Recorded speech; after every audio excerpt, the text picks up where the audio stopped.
Transfer transfer transfer और ACS साहब ने कह दिया है कदुआ ट्रांसफर। जी हाँ, अब तक सिर्फ 75-80 हजार लोगों का ही ट्रांसफर हो पाया, या यूं कह लीजिए कि इतना का ही अब तक किया गया है, या इतने पे ही विचार है विभाग का। इसके आगे वो बढ़ना नहीं चाहती है, क्योंकि म्यूचुअल ट्रांसफर नाम का एक नया शगुफा उन्होंने छोड़ दिया है। जी हाँ, खिचड़ी तो बनी गई थी, उस खिचड़ी में एक म्यूचुअल ट्रांसफर के नाम का एक तड़का जरूर लगा दिया गया है। आमतौर पर जो तड़के की खुशबू होती है वो सब तक पहुंचती है। ये 2-4% लोगों का भला हो जाए इससे ना तो बहुत बड़ी बात है। बात भी हम इसी पे करेंगे आज। और म्यूचुअल ट्रांसफर की पूरी प्रक्रिया क्या है, किस तरीके से ये की जा रही है, इसके फायदे और नुकसान के बारे में भी बात करेंगे। और साथ ही में हम ये जानेंगे कि क्या टीआरई 3 का भी ट्रांसफर संभव है इस म्यूचुअल ट्रांसफर के जरिए। कई लोगों का सवाल है, तो इसको भी मैं इस वीडियो में कवर कर रहा हूं। साथ ही में यार मैं बात एक कहना चाहूंगा, पिछला वीडियो जो मैंने डाला था ट्रांसफर से रिलेटेड, उसमें कई लोगों के इतने मार्मिक कमेंट्स आए हैं ना कि वो पढ़ने के बाद लिटरली बता रहा हूं मेरे आंखों में आंसू आ गया था। तो सारे तो नहीं, कुछ 2-4 कमेंट मैं उसमें से लूंगा और शुरुआत में उन्हीं कमेंट से करूंगा। तो इससे पहले मैं वीडियो शुरू करूं, मैं आपको बता दूं कि आप देख रहे हैं रायता का रोजगार सेगमेंट। मैं शिवम शुक्ला आपका बहुत बहुत स्वागत करता हूं।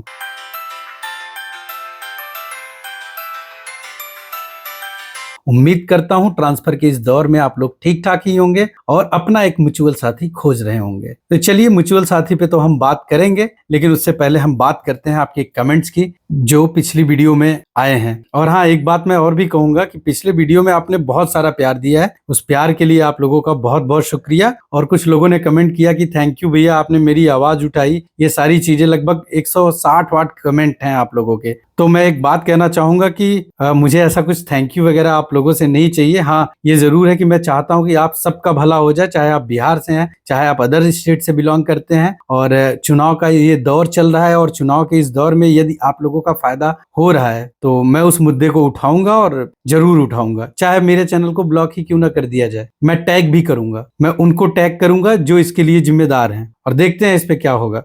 फिलहाल मैं कमेंट्स लेता हूं। कमेंट्स में मैं नाम नहीं लूंगा चूंकि मैडम ने मना किया हुआ है। तो ये मैडम जब मैसेज की थी तो मैंने इनसे संपर्क करने की कोशिश की, तो इनकी जो मैंने स्टोरी सुनी और पढ़ी थी, उसको यही एक पहला मैसेज था जिसको पढ़ करके लिटरली मेरी आंख में आंसू आया था। और वो ये था कि हेलो भैया, मैं लखीसराय में ऐसी जगह पोस्टेड हूँ, अगर शिक्षा विभाग उस जगह के बारे में जाने तो शायद ही कभी वो किसी भी महिला को पोस्टिंग दे। यहाँ मेरा विद्यालय कजरा शिक्षांचल में घोर जंगल और पहाड़ों के बीच में है। टीआरई 1 से हूँ यहाँ पर। यहाँ आवागमन का कोई साधन नहीं। यहाँ उत्तर प्रदेश की केवल मैं हूँ। एक बिहार की लड़की है जिसने मेरे साथ सेम डे सेम टाइम पर ज्वाइन किया, उसका ट्रांसफर हो गया है और मैं यहीं रह गई। पिछले 8 महीने से उम्मीद लगा के बैठी थी कि इस जंगल से अब निकल जाऊंगी, पर हम लोगों को अलग कर दिया just because I am from Uttar Pradesh. क्या मैं महिला नहीं हूँ? क्या बिहार की महिला केवल महिला है? उनकी इज्जत है बस। जिस क्षेत्र में मैं हूँ वो आदिवासी क्षेत्र है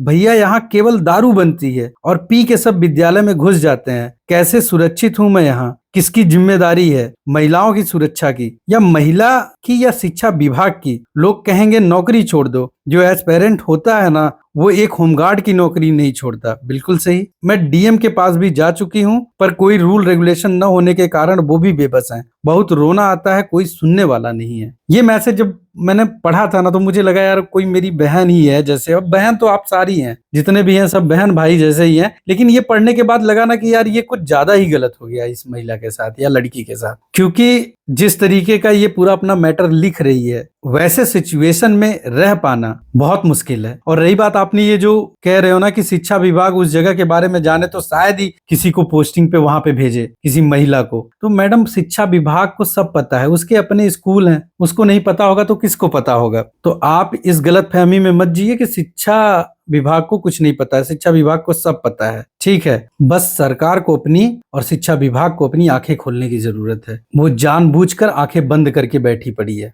मेरा कमेंट पढ़ने का उद्देश्य जो है ना, वो यही है कि मेरी ये जो बातें हैं ना, as a media person, social media के माध्यम से आपकी बातें सरकार तक पहुंचाना, इसलिए मैंने आपके कमेंट को पढ़ा भी है। और एसीएस साहब, अब अपनी आंखें आप खोलिए, देखिए ना महिलाएं कितनी परेशान है। आप किस महिला की बात कर रहे हैं? मेरे पास कम से कम ऐसे 20 बिहारी महिलाओं का कमेंट आया हुआ है जिन्होंने कहा कि भैया मेरा भी नहीं हुआ है। मैं उनके मैसेजेस क्या पढ़ूं? मैं मतलब इतने सारे मैसेजेस हैं कि मैं बता नहीं सकता हूं। लोग इस तरीके की बातें किए हुए हैं जिसे पढ़ करके रोना आ जाए। मतलब 150 160 कमेंट हैं, अगर आप पढ़िएगा तो आपको एक्चुअल दर्द समझ में आएगा एसीएस साहब। और मैंने पिछला वीडियो भी आपको टैग किया हुआ था, ये वीडियो भी मैं आपको टैग कर दूंगा। मैं फिर से कह रहा हूं, मैंने इसीलिए कमेंट्स पढ़े हैं क्योंकि आपके पास नहीं होगा फुर्सत कि आप कमेंट पढ़ पाएं, लेकिन अगर वीडियो का एक छोटा सा ये अंश देखे, मैं इसका शॉर्ट्स भी बना दूंगा, तो आप जरूर इन महिलाओं की मदद करें। और ऐसे कम से कम मेरे पास 50 मैसेजेस हैं, मैं किसका किसका पढ़ूंगा। ये ज्यादा मार्मिक था तो मैंने पढ़ दिया। किसी का मैसेज है कि मैं 24 घंटे लग जा रहा है मुझे घर पहुंचने में।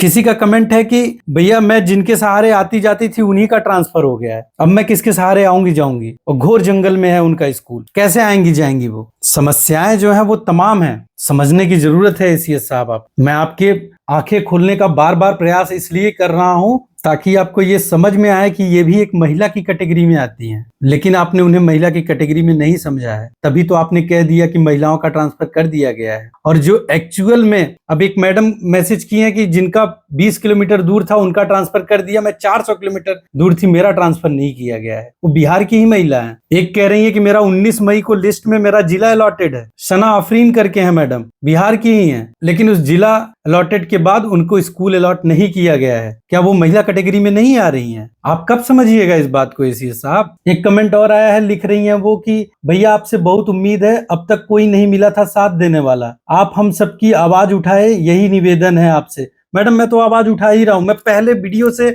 जब आप लोगों ने तो अब देखा है मेरा, शायद ये वीडियो पहली बार देखा होगा, मैं अपने पहले वीडियो से आप सबकी आवाज उठा रहा हूं। मेरे लिए बिहार यूपी झारखंड कोई अलग नहीं है, सब एक जैसे हैं। मैंने पिछले वीडियो में बोला हुआ है अपने कि सब इकट्ठे भैया हैं हम लोग, अगर देश की पटल पे बात करें तो। साथ ही में उन्होंने लिखा मैं नहीं चाहती बॉर्डर पे जाना, न बॉर्डर भेजे तो कहीं और मेरे रूट पर भेज दे मुझे, या मेरे सेम डिस्ट्रिक्ट में ही एक अच्छी लोकेलिटी में ट्रांसफर या डिप्यूट कर दे। मैं इस चीज के खिलाफ हूं कि सबको बॉर्डर दे शिक्षा विभाग। बताइए, इतनी समझदारी है इस महिला को। यही नहीं, सब समझने को तैयार है, आप नहीं समझ रहे हैं सर। शिक्षा विभाग को रेशियो के अनुसार डिवाइड करना है सबको, पर जो आरा या पटना सिवान में है वो क्यों बक्सर कैमूर में आने के लिए रोते हैं। भैया जिसका सच में समस्या है, जिसका छोटे बच्चे हैं, जो अपने परिवार में सिंगल देख रेख करने वाला है, उसका करना चाहिए। अब मैडम देखिए, एसीएस साहब तो बजरंगबली है नहीं कि अब उनको ये पता चले कौन सिंगल है कौन मिंगल है। बात यहाँ पर ये नहीं है, बात यहाँ पर ये है कि वास्तविकता ये है कि देखिए किसी का तो हो, किसी का भी नहीं किया है इन्होंने। सिंगल मिंगल की तो बात ही छोड़ दीजिए आप। या जिसका पहाड़ों और जंगलों में, उसको सही जगह भेजे ताकि कल को किसी महिला की इज्जत के साथ खिलवाड़ ना हो सके। बिल्कुल सही बात आपने कही है। ये चीज मैं और लखीसराय में पहाड़ों में जाने वाली महिला इस दर्द को समझ सकती है। देखिए लखीसराय में ही पहाड़ नहीं है, पहाड़ मैं आपको बता रहा हूँ रोहतास में है, कैमूर में है, कई मतलब तमाम जिलों में है, पहाड़े हैं, और वहां पे स्कूल्स भी हैं। तो ऐसी जगहों पे आप पुरुषों को भेजें, क्योंकि आपने ऐसी व्यवस्था नहीं बनाई हुई है कि जहां पे निर्भीक होकर के आया जाया जा सके। फिलहाल सुरक्षित तो मार्केट भी नहीं है, दिन दहाड़े कुछ भी चीजें हो रही हैं, कभी भी अब घटनाएं किसके साथ घट जाए कोई भरोसा नहीं है, लेकिन फिर भी एक इंसान अपनी एक सिक्योरिटी तो लेके चलता है। तो उस पर्पज से अगर ये महिलाएं अगर आपसे कुछ मांग रही हैं तो आपको देना चाहिए एसीएस साहब। ऐसे कई कमेंट है, मैं क्या क्या पढ़ूंगा। एक कमेंट आया कि सर जब से ज्वाइनिंग हुई है हम लोगों ने पूरी लगन और मेहनत से बच्चों को पढ़ाया है। बिल्कुल किया होगा भाई, लेकिन जब ट्रांसफर की बात आई तब हम अदर स्टेट फीमेल्स के साथ भेदभाव किया गया। सर हमारा भी परिवार है, हम लोगों का भी 800 किलोमीटर दूर रहे हैं और जाने में पूरे 24 घंटे लगते हैं और बहुत परेशानियों का सामना करना पड़ता है। प्लीज एसीएस सर तक हमारी बात पहुंचाएं।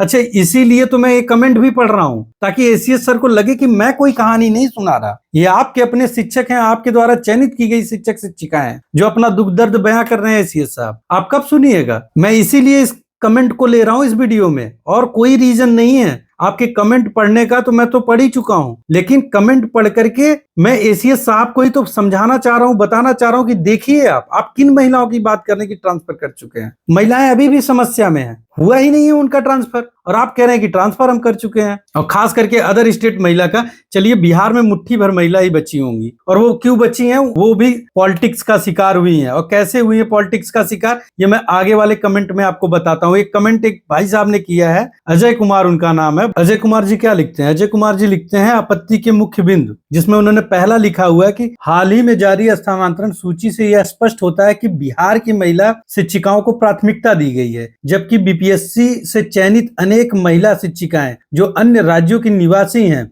स्थानांतरण से वंचित रह गई हैं। बिल्कुल सही लिखा इन्होंने। साथ ही बिहार राज्य के पुरुष शिक्षकों एवं अन्य योग्य बीपीएससी शिक्षकों का भी स्थानांतरण का अवसर नहीं मिला, जबकि वे वर्षों से सेवा में है और नियमानुसार आवेदन किया था। यह नीति लैंगिक एवं क्षेत्रीय भेदभाव पर आधारित प्रतीत होता है। बिल्कुल सही लिखा है इन्होंने। जो न केवल असंवैधानिक है बल्कि बिहार सेवा संहिता, स्थानांतरण नीति एवं संविधान के अनुच्छेद 14 एवं 16 समानता का अधिकार का उल्लंघन करती है। सेवा में नियमों का उल्लंघन में समझिए, जो बिहार की महिलाएं कह रही है ना कि मेरा क्यों नहीं हुआ अभी तक ट्रांसफर, मैं भी बिहार की महिला हूं, उनके लिए मैं बता रहा हूं कि आपका क्यों नहीं हुआ। इस नियम को सुनिएगा। बिहार सेवा संहिता नियम 70 के अनुसार स्थानांतरण में सभी कर्मचारियों के साथ समानता और पारदर्शिता अनिवार्य है। यदि महिला शिक्षिकाओं को प्राथमिकता दी जा रही है तो यह सभी महिला शिक्षिकाओं पर समान रूप से लागू होनी चाहिए, चाहे वो बिहार की हो या अन्य राज्य की। अब देखिए, अगर आपका भी वो कर देंगे तो ये ना हो जाएगा कि 100% में 100% बिहार का कर दिया, तो कल को मान लीजिए कोई कोर्ट चला गया, कोई बात हो गई और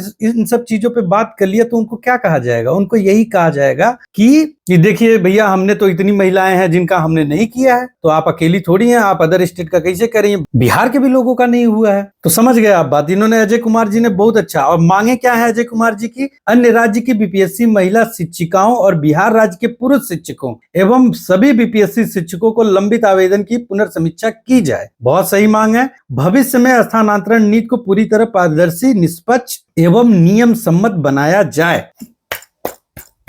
क्लैप है भाई आपके लिए अजय कुमार जी। आप मेरे पहले वो व्यूअर हैं, मतलब जिसने इतनी फैक्ट बातें लिखी हैं, और मेरी और आपकी विचार जो है वो काफी हद तक मिलती जुलती है भाई। अब देख लीजिए एसीएस साहब, आपके ये जो अध्यापक है ना, वो तर्क संगत बातें कर रहे हैं। अब उनके साथ आप न्याय संगत अगर हो जाए तो आपके लिए, सरकार के लिए और उन तमाम शिक्षकों के लिए, सबके लिए अच्छा हो जाए। लेकिन आपने जो ये नया एक सगुफा फैला दिया है ना म्यूचुअल ट्रांसफर का, इस पे तो खैर अभी मैं आता हूं। एक कमेंट मैं और ले रहा हूं जो कि मुझे जरूरी लगा आप लोगों से शेयर करना। ये लास्ट कमेंट है। देखो, मैं कमेंट सारे लगा दूंगा, ऐसे टैग कर दूंगा ऊपर, पढ़ लीजिएगा आप अगल बगल में। वीडियो चलने के दौरान सारे कमेंट्स चलते रहेंगे। इतने सारे कमेंट्स है ना, इतने मार्मिक संदेश हैं, मैं लिटरली बता रहा हूँ, एक दो में मेरे आंसू निकल आए हैं भाई। और मैं क्लासिफाइड ही नहीं कर पा रहा हूँ मैं किसका कमेंट पढ़ूं किसका ना पढ़ूं। तो इसलिए मैं कुछ चुनिंदा जो आंखों के सामने पड़ जा रहा है, मैं उन्हीं को पढ़ ले रहा हूँ। सर, मैं यूपी से हूँ, मधेपुरा बिहारगंज में पोस्टेड हूँ। घर जाने में 24 घंटे से भी ज्यादा लगता है। कोई डायरेक्ट रूट नहीं, कई साधन बदलने पड़ते हैं। 2 महीने बाद घर जाते हैं। आने जाने का मिलाकर 2-3 दिन तो रास्ते में ही बीत जाते हैं। और अकेले इतनी लंबी यात्रा करने में जो परेशानी और डर बना रहता है वो अलग। हम भी महिला हैं, हम भी बिहार के ही शिक्षक हैं। सरकार हमसे भी सहानुभूति दिखाए, हमारा भी स्थानांतरण करे। अब बताइए कैसे कहे एसीएस साहब आपसे महिला शिक्षक? अब इतना हाथ जो आपकी महिला शिक्षक जितनी, मैं सारे कमेंट पढ़ा हूं, मुझे एक भी कमेंट ऐसा नहीं मिला कि जो तर्क संगत ना रहा हो, न्याय संगत ना रहा हो, और उन्होंने कोई ऐसे शब्द का इस्तेमाल नहीं किया है जो आपके मर्यादा को ठेस पहुंचाती हो। मैं सीधा अगर कह लूं तो एक भी अपशब्द मैंने आपके लिए नहीं सुना है एसीएस साहब। 8 महीने बीत चुका है, 9वां महीना लग चुका है, और 9वें महीने में भी अगर आप ट्रांसफर नहीं कर पा रहे हैं, लोगों को डर है कि चुनाव है सामने, दिख रहा है लोगों को कि कल को आचार संहिता लग गई और हमारा ट्रांसफर नहीं हो पाया तो क्या होगा। तो मैं एसीएस साहब, मैं उनकी तरफ से, वो तो हाथ जोड़ ही रहे हैं, साथ ही में मैं भी हाथ जोड़ रहा हूं, कर दीजिए न्याय। अदर स्टेट की महिलाओं के साथ भी न्याय करिए, और जो बिहार की कुछ शिक्षिका बची हैं उनके साथ भी न्याय कर दीजिए, क्योंकि आपने कहा है कि महिलाओं का ट्रांसफर आप कर चुके हैं, इसलिए मैं आपसे बार बार कह रहा हूं। बाकी आप पुरुषों का ट्रांसफर, चाहे वो अदर स्टेट के हो चाहे बिहार के ही हो, उनके बारे में जो आप सोच रहे हैं उसको आप आगे सोचिएगा, लेकिन जितना आपने कहा है कि मैं फुलफिलमेंट कर चुका हूं, एटलीस्ट उस पे खरे उतर जाइए। रही बात पुरुषों की, तो उनका भी मांग जो है वो जायज है। और एक चीज आप हमेशा याद रखिएगा, मैं हर वीडियो में कहता हूं, एक पुरुष के साथ एक महिला भी जुड़ी हुई है, चाहे वो पत्नी के रूप में जुड़ी हो चाहे उसके माँ के रूप में जुड़ी है,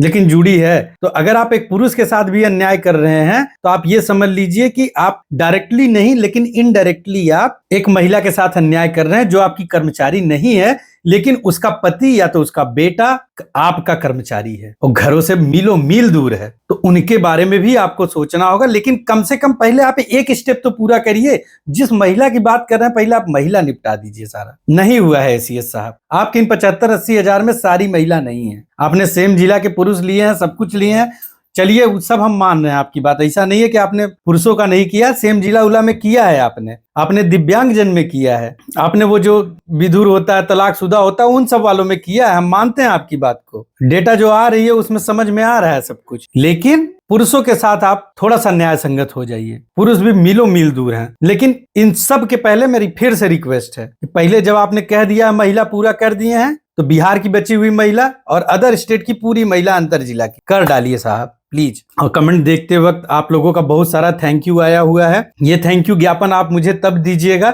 जब आप लोगों का भला हो जाए। अब आ जाइए भैया, म्यूचुअल ट्रांसफर क्या है। सबसे पहले तो आप ये समझ लीजिए, म्यूचुअल ट्रांसफर का अभी कोई गाइडलाइन नहीं जारी किया गया है। जो गाइडलाइंस था वो पहले जब चल रहा था ना, वो ट्रांसफर प्रक्रिया चल रही थी, 75-80 हजार जिनमें हुआ है, जिन लोगों का हुआ है, उन लोगों का जब ट्रांसफर प्रक्रिया चल रहा था, उसी दौरान ये म्यूचुअल ट्रांसफर की बात की गई थी कि म्यूचुअल ट्रांसफर जैसा चीज लाया जाएगा और उस पर सॉफ्टवेयर डेवलपमेंट का काम स्टार्ट कर दिया गया था। अच्छा, वो डेवलपमेंट भी हो गया है, वो आप लोग देख भी पा रहे होंगे। आज कुछ लोगों को बड़ी दिक्कतें आई होंगी, क्योंकि देखिए मैं एक चीज बता दूं, इनका जो सॉफ्टवेयर सिस्टम है ई शिक्षा कोष का, वो सही से अपडेटेड कभी नहीं रहता है। उसमें कहीं ना कहीं कुछ ना कुछ कमी हमेशा रहती है। वो आपने ट्रांसफर प्रक्रिया में भी देख लिया और अब आप म्यूचुअल ट्रांसफर में भी देखेंगे। लोगों के मैसेजेस आ रहे हैं, कह रहे हैं कि सर प्रॉब्लम ये हो रही है कि जिनको हम वहां पे खोज पा रहे हैं, जिनका ओटीपी के माध्यम से नंबर, उनको कॉल करने पे पता चल रहा है कि उन्होंने ट्रांसफर प्रक्रिया के लिए अप्लाई ही नहीं किया है। अच्छा, जिन्होंने किया है वो बता रही हैं कि नहीं, मैं तो सेम जिला में डाली थी और मेरा ट्रांसफर हो चुका है। तो ऐसे खोज पाना ओटीपी के माध्यम से, जो सरकार कह रही थी कि आप खोज लेंगे, वो बड़ा असंभव सा दिख रहा है। दूसरा आ जाते हैं, 2 या 2 से अधिक 10 लोगों का ग्रुप बनाना है आपको, तभी आपका म्यूचुअल ट्रांसफर जाकर के संभव हो पाएगा। 2 लोगों का ग्रुप, दैट मीन्स कि 4 टीचर होने चाहिए। चलिए, वो अलग अलग जिला के भी हो सकते हैं। अब इसमें कुछ नियमों में बदलाव कर दिया जाए आगे आकर के, तो पता नहीं, क्योंकि इन्होंने बहुत कुछ बदले हैं। अब ये भी बदलने तो कोई भरोसा नहीं है। अब आ जाते हैं कि इससे फायदा किसको किसको है। देखिए, इससे फायदा मैक्सिमम सेम जिला वालों को ज्यादा होगा। 4-5 हजार शिक्षकों का अगर भला हो जाए तो ये बहुत बड़ी बात हो जाएगी इससे, म्यूचुअल ट्रांसफर से। इससे ज्यादा नहीं होना है। अगर आंकड़े में, परसेंटेज में अगर आप इसको देखेंगे तो ये 4 से 5% का आंकड़ा है, तो 95% फिर भी वंचित रह जाएंगे। अब आ जाइए, नुकसान किसको है। अगर यही म्यूचुअल ट्रांसफर करके रोक दिया जाता है, जो सेकंड फेज की बात की गई थी, अगर वो सब नहीं लाती है सरकार जल्द से जल्द, तो सामने तो चुनाव है ही, आचार संहिता भी लग सकता है। रिजल्ट आए उसके बाद क्या हो क्या ना हो पता नहीं। नुकसान इसमें उन 95% लोगों का होगा जिनको म्यूचुअल का ऑप्शन नहीं मिल रहा है, और ऐसे 95% लोग मिलेंगे आपको। और ऐसे में होगा क्या कि ना वो घर के होंगे ना घाट के होंगे। जो सपने पिछले 8-9 महीने से सजो के रखे थे ट्रांसफर के, जो बच्चों से वादा कर करके आए हुए थे, चाहे वो पुरुष हो चाहे महिला हो, उस सब वंचित रह जाएंगे। अब मिला जुला करके ना 1 महीने का गेम और बचा हुआ है, इससे ज्यादा नहीं। आचार संहिता मिड अगस्त तक या लास्ट अगस्त तक तो लगी जाएगी। और उसमें भी आपने देखा है कि ये जब 6-7 महीने में इस शिक्षा कोष में बदलाव नहीं कर पाए ट्रांसफर प्रक्रिया पूरी करने के लिए, 1,90,000 लोगों का, फिर बोले कि 1,30,000 लोगों का करेंगे। अब म्यूचुअल में भी रोज रोज बदलाव कुछ ना कुछ इस शिक्षा कोष पे होता रहेगा। ये लेटेस्ट अपडेट मैं आपको दे रहा हूँ। ये भी पूरी तरीके से बना नहीं है। इन्होंने एक खाका उठाया कि कौन कहाँ का टीचर है, कैसे है, ओटीपी के जरिए नंबर आ जाए। मतलब मैं टेक्निकल आदमी, बहुत इजी था, ये करके इन्होंने दे दिया है। अब उसमें जिसने नहीं भी फार्म भरा है उसका भी नंबर आ रहा है। एक नंबर लेने के लिए बार बार आपको ओटीपी देना पड़ रहा है। अब आ जाइए नुकसान इससे और क्या होगा। नुकसान ये हो रहा है कि म्यूचुअल ट्रांसफर का ये जो तड़का था, ये लगभग 1 महीने पहले से ही लगा दिया गया है। 1 महीना तो हो ही गया मोटा मोटी। अब हुआ क्या, तब से लोग ना अपना डेटा, मेरा नाम फलाने सिंह या फलाने कुमार या फलाने कुमारी, अध्यापक कहाँ पे हैं आप, चयनित कहाँ पे हुए हैं, स्कूल का नाम कहाँ पर है, कौन सा जनपद है, कौन सा ब्लॉक लगता है, पूरी डिटेल ऊपर से लेके नीचे तक आप अपना पूरा लिख पढ़ के हर ग्रुप में टीचर्स के पास तमाम जगहों पर आप भेज रहे हैं। अब हुआ क्या है, पिछले 2-3 दिनों से एक वेबसाइट ही लॉन्च कर दी गई है। एक नहीं, कई वेबसाइट लॉन्च कर दी गई है। अब वो वेबसाइट कौन बनाया है? शिक्षा विभाग नहीं बनाई है, वो बनाया है कोई साइबर क्राइम करने वाला इंसान, या फिर हो सकता हो वो आम इंसान भी हो, लोगों की मदद के लिए ही बनाया हो, क्या पता। लेकिन आप इस चीज को समझिए, आपके फायदे की बात तभी कोई करेगा जब उसके कोई फायदा हो। वो उसने क्या किया, वो ले रहा है आपसे डेटा ट्रांसफर कर रहा है। उसने क्या किया, वो आपका डेटा ले रहा है और डेटा लेके डेटा ट्रांसफर कर रहा है। किसको कर रहा है? साइबर क्राइम करने वालों। अभी हो सकता हो आपको रिजल्ट ना मिले इसका, महीने, 1.5 महीने, 2 महीने के बाद आपको ऐसा रिजल्ट देखने को मिले कि आपके पास तमाम तरीके के फ्रॉड टाइप के फोन आने लगे। उसके लिए भी खाका तैयार किया जा रहा हो कि कैसे क्या करना है। तो नुकसान आप लोगों ने अपना ये जरूर कर लिया, तमाम वेबसाइट्स पे जाकर के खुद को रजिस्टर कर लेना, तमाम ग्रुप्स को ज्वाइन कर लेना अनजाने में, जिनको आप जानते भी नहीं है, जिनकी कोई सिक्योरिटी नहीं। हाँ, जो टीचर्स ग्रुप चला रहे हैं उन ग्रुप को आप ज्वाइन कर रहे हैं तो आपका डेटा कहीं ना कहीं सेफ है। लेकिन अब आप ये समझिए ना कि जो टीचर चला रहा है, क्या गारंटी है कि उस ग्रुप में कोई साइबर फ्रॉड करने वाला इंसान ना घुसा हो? इस बात की क्या गारंटी है? मैं ही जाऊं, मुझे ही कोई ऐड कर दे, या मैं ही किसी ग्रुप में ऐड हो जाऊं इजीली सर्च करके टेलीग्राम पे या व्हाट्सएप पे। चल तो रहा है, ये मार्केट में उड़ रहा है, सब फैला तो हुआ ही है, कोई किसी को भी ऐड कर ले। तो इससे क्या होगा? इससे तो नुकसान आपका ही हो रहा है ना। आपने अपने डेटा को एकदम धड़ल्ले से बेचा है और भी फ्री में। अब इसका भी एक सलूशन मैं आप लोगों को दे रहा हूं, चूंकि मैं टेक्निकल आदमी हूं। जल्द से जल्द 10 दिनों के अंदर कोशिश करिए, 1 हफ्ते के अंदर अपने बैंक जाइए। बैंक से सबसे पहले तो अपना मोबाइल नंबर चेंज कर दीजिए। जो मोबाइल नंबर आपका उड़ रहा है हर ग्रुप्स में, हर वेबसाइट पे, वहां से आप चेंज कर दीजिए। एक नया नंबर कोई डाल दीजिए, या अपने फादर का नंबर डाल दीजिए, अपने पति का नंबर डाल, मतलब कैसे भी करके पहले वहां से नंबर आप अपना, पति का नंबर तो मत ही डालिएगा क्योंकि उनका भी अपना अकाउंट होगा बैंक में, तो सब खिचड़ी फैल जाएगी उस बेचारे के साथ। तो पति का या फिर पत्नी का ना डाल करके आप अपना कोई एक, या तो सेकंड सिम, सब लोग मोस्टली 2 सिम तो चला ही रहे हैं अभी भी, आज भी। अगर नहीं चला रहे हैं तो एक नया ले लीजिए और उस नंबर को अपने आप प्राइवेट रखिए। आधार में भी आप अपना मोबाइल नंबर चेंज करवा लीजिए। इन 2 जगहों से अगर आपने अपना बैंकिंग अकाउंट नंबर और आधार का एक मोबाइल नंबर अगर आपने दिया हुआ है, और बैंकिंग अकाउंट नंबर का अगर मोबाइल नंबर दिया हुआ है, तो आप अतिशीघ्र उसको चेंज कर लीजिए। आपके साथ साइबर फ्रॉड होने की प्रबल संभावना बनी रहेगी हमेशा। इस बात को आप समझ लीजिएगा। अब आ जाते हैं भैया, TRE 3 का हो रहा है कि नहीं। सीधे लफ्जों में अगर कह दूं ना भैया, तो आपका नहीं हो रहा है। अब आप पूछिए कैसे? हालांकि ये वन वे कम्युनिकेशन है, तो आप हमसे पूछ कैसे सकते हैं? चलिए हम बता देते हैं आपको बिना पूछे ही। भैया देखो, ऐसे नहीं होगा। एक तो सबसे पहली चीज, आपका प्राण नहीं बना है। जब आपका प्राण नहीं बना है तो आपकी सैलरी भी नहीं आई है अभी तक। तो अभी तो आप एकदम प्राइमरी प्रोसेस में हो गुरु। अभी आप लोगों ना